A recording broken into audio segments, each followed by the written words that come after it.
Hi everyone, this is Jared and Danielle from Millennial Voice Movement, and we're here with Tracey A.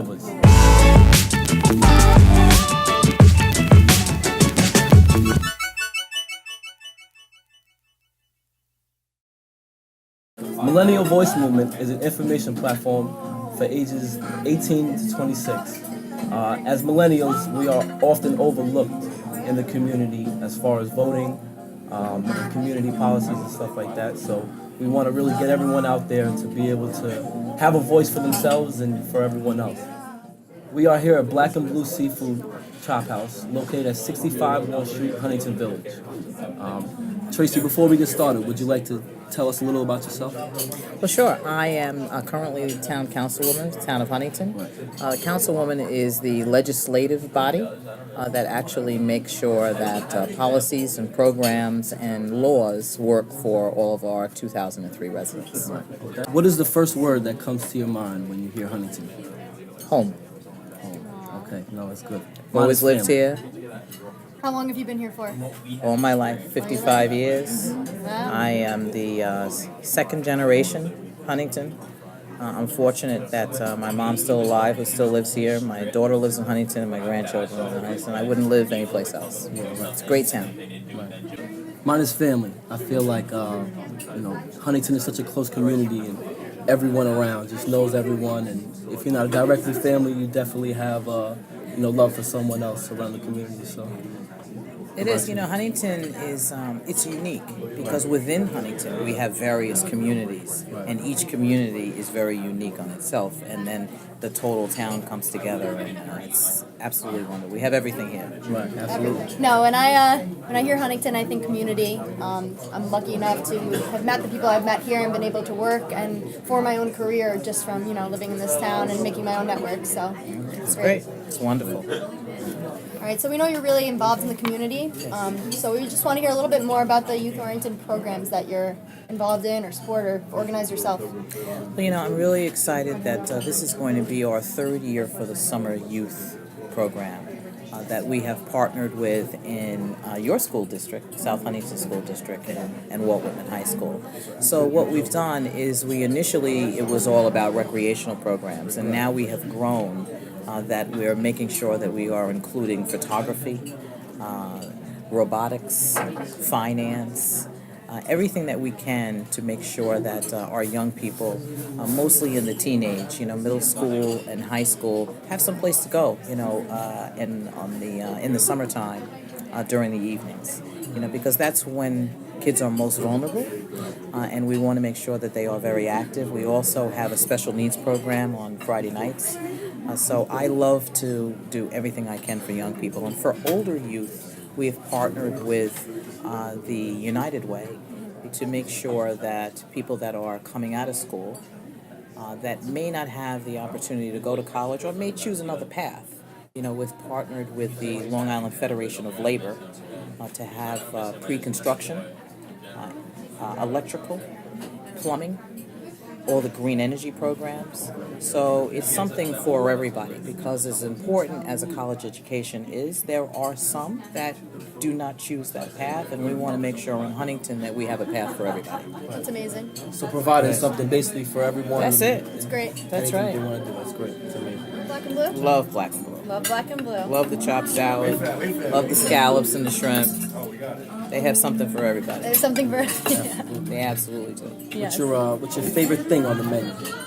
What I'm eating now. Right here. Scallops and shrimp. Scallops and shrimp. That's right. That's it. That's it. Yeah. I would have a glass of Riesling, but since I'm on television, I won't do that. With millennials. That's right. Yeah, right? Huntington has all these unique villages, that have restaurants. So this is the main one down in the village. But there's also a lot of great restaurants in Green Lawn, and Northport, East Northport. So they have these little hamlets that have restaurants that the local people go to, But it's wonderful. But down in the Huntington Village, it's something for everybody. Right. Off the top of your head. Black and Blue is one of the best. So, because of New York's free tuition program, a lot of Town of Huntington high school students will be coming back in the community and living and wanting to stay. Yes.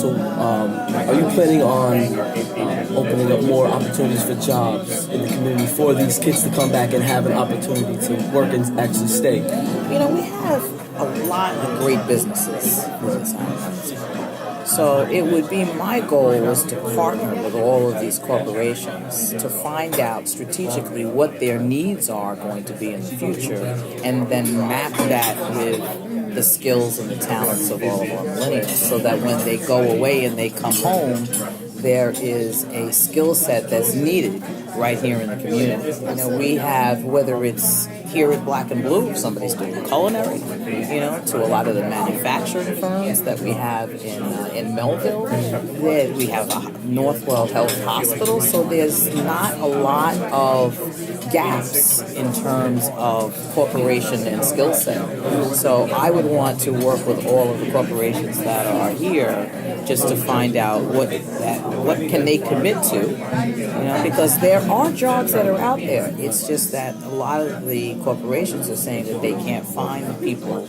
to match the jobs.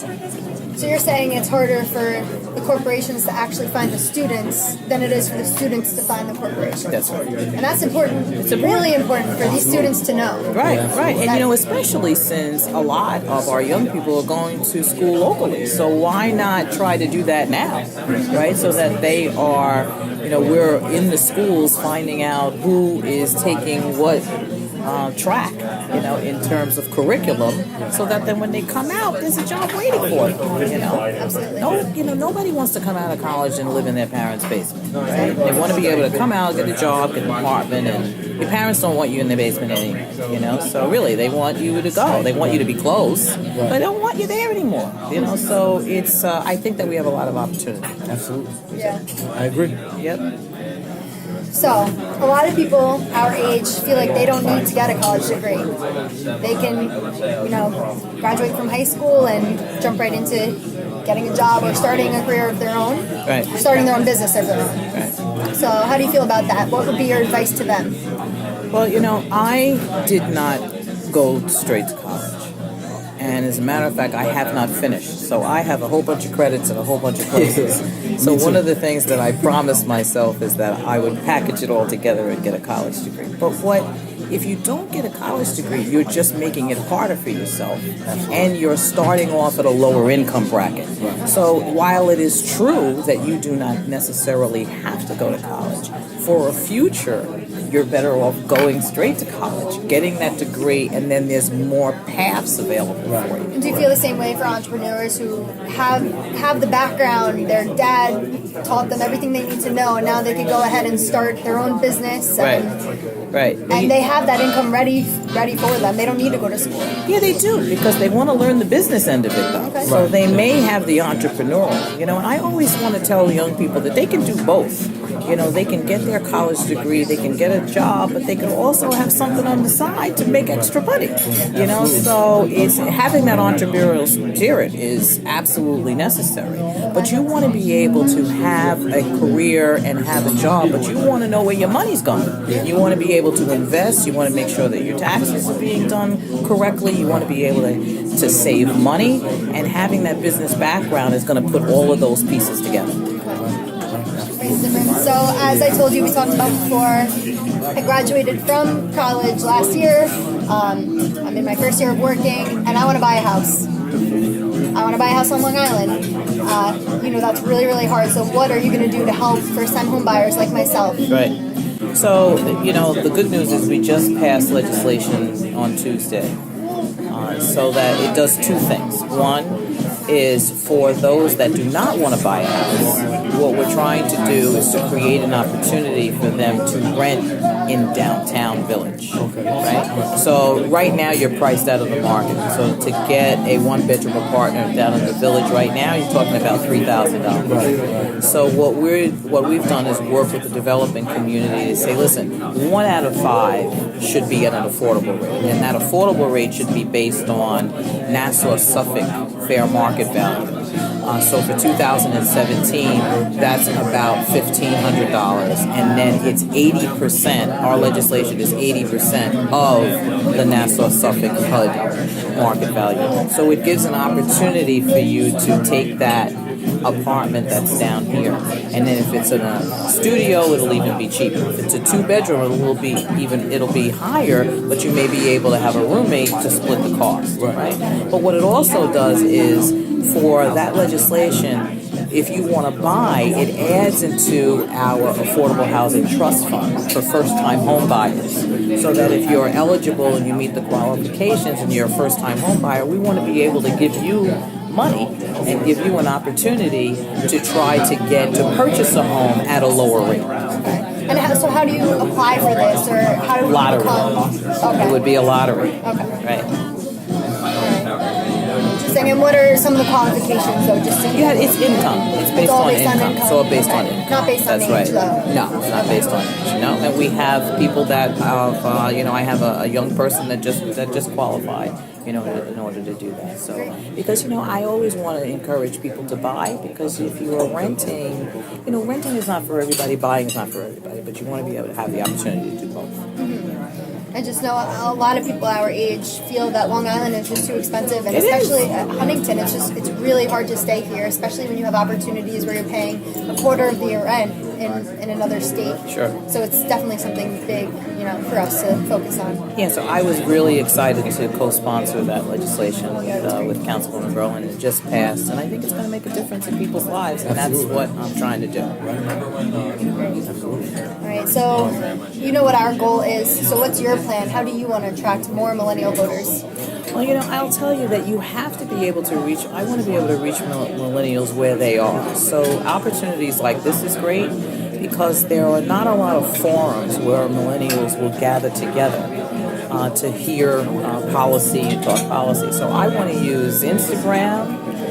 My grandson told me I should use Snapchat. I don't know if I want to put nose on. But they have the filters. Yeah. They have the filters? Yeah. That's good. Okay, so We'll show you that you later. have to show me that later, because I was like, I don't know if I want to be a rabbit talking about things, but but I do recognize that millennials are not looking at traditional media, right? So for example, my kids don't have a landline phone. They only have a cell phone. So there are not a lot of things that they are doing. I can't call you on a landline phone.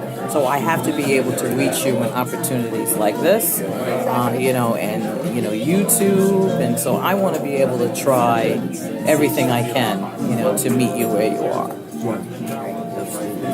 We know you support veteran housing and funding. Can you tell us a little about that? Well, the funding is available. There's state funding, there's federal funding, and then what we've been trying to do is get grants from the state and then partner with organizations like the United Way on Vets Build. So what you actually have is veterans building veterans. Building veterans houses. So, Suffolk County has the most veterans in New York State. So we have to make sure that we're not only supporting our veterans while they're in the military, but they should be able to come home, be able to have a place to live, be able to get a job, and all the kinds of services. So another program that we have is Veteran Services Day. So where we do is we bring all of the not-for-profits together under one roof, so that the veterans can go table to table to get their services, as opposed to they have to drive from place to place. Because a lot of times you don't know the services that are out there. So putting all of it together and partnering with the American Legion Post 1244 and other really great veterans organizations, we're able to do that on a monthly basis. And that's even reaching out further, because you're giving them the ultimate opportunity to be able to have the access to it instead of having to travel somewhere else. That's right. That's right. Right. That's great. That's excellent. Are you excited and confident to run for town supervisor? I absolutely am. And are you prepared to lead the council? I am prepared. I've been very, very fortunate that I just retired after a 37-year career at Verizon. where I was responsible for managing a great team of 3,800 employees. I was responsible for a $220 million budget. So both of those is larger than the town. So the town budget is $190 million, and we have 700 employees. So I'm ready from a business acumen perspective. But what makes me, I believe, more prepared is that I know this town. I've grown up here. I love this town. I know every civic leader, every homeowners association leader, every fire department. I've tried as much as I can to work my way around this wonderful town and know as many people as possible. And I'm not going to be able to do it by myself, nor should I, but I know the right people that will be able to put everything together so that we can continue to flourish in our town. I'm more than ready, and I'm very, very, very excited. I feel it. Yeah, I can definitely feel it. I am excited. I'm pretty soft-spoken and quiet, but don't let that fool you. Don't let that fool you. I'm very passionate for it, and it's not a free run for me because in political office, a lot of times when people try for higher offices, they do it in a way that if they lose, they still have their current position. Right. I'm not doing that. Right. My term is up, so I could have chosen to run for re-election in my spot. But the town is too important, and I'm willing to take the risk, and I'm hoping people take the risk in me and put me in that seat. I'm ready to go. Great. So that town supervisor position, in previous years, how many people actually voted versus how many could have voted?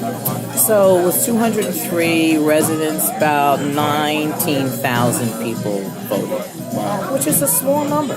Yeah. There's many more people have to be involved, and we need the millennials. I need the millennials to come out and vote because it's that important, and I need your support, and I want to work with you to try to see if we can shape this town going forward for your benefit. So as a woman, do you feel like people underestimate your strength at times at all throughout your career and all your experience? Let's hope not. That's it. Let's hope not. That's it. That's it. All right. Put an exclamation point on that. That's it. All right. So I know you have faced many difficult obstacles in your life, and you did not let that stop you. You never missed a single meeting. You really, really put your mind to what you were doing, and you didn't let anything knock you off that focus. Do you feel like there's any challenge that you can't overcome? When I was diagnosed with breast cancer, and that's what you're talking about, not missing the meeting, what it gave me is the ability to just take a step back and take a look at my life. And it was challenging, but what it did is it focused me on, first of all, I gathered met with my surgeon and oncologist and said to them, listen, I have no intentions of dying of breast cancer. I'll get hit by a bus first. So you all are going to have to figure this out because there's too many things that I have to do. My children, I need my children, they need me, I have grandchildren, and and I have a job to do, with the town. But what it did is I did decide to retire from Verizon. They were absolutely outstanding to me, and not only moved me closer to home in my office, but it was time for me to retire. They supported me along the way when I did that.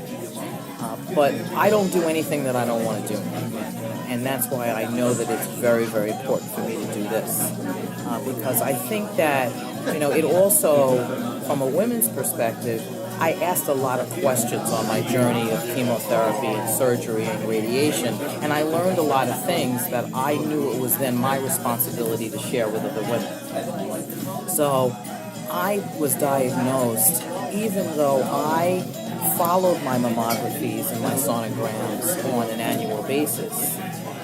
I discovered that I had breast cancer just by a self-exam. So that taught me that even though I had breast cancer in 6 months, that it's just as important to not only have your annual screenings, but you have to do the breast exam. I also found out that for women of color, when you do get breast cancer, you get it much more aggressively. So you have to be on top of it all the time because there are a lot of women of color who do not get treated early. And it goes into advanced stages more often, either for lack of insurance or whatever. Life gets in the way sometimes. So I was fortunate to have doctors, my radiologist, my oncologist, and my surgeon that partnered with me in Northwell Health so that I could share the information with other women in the town of Huntington. So I think everything happens for a reason. I think that happened for a reason. So, and I'm going to continue to work on those programs for heart health. We had, and we're going to do ovarian cancer. So we want to just keep those things going because it's, once you get that information, that it's important for you to share it with others. Absolutely. It's very inspiring. Yeah. Very definitely inspiring. It's great. Well, I think that wraps up our interview here with you, Tracey. Our conversation, Millennial Voice Movement, and hopefully this really, gets a message across to people our age, and now they know a little bit more than they did yesterday. That's right. Well, invite me back. No, we definitely will. Definitely. We'll go bowling next All time. right. Okay. All Next right. time it's bowling. Okay. We'll Good. go Bowling. All right.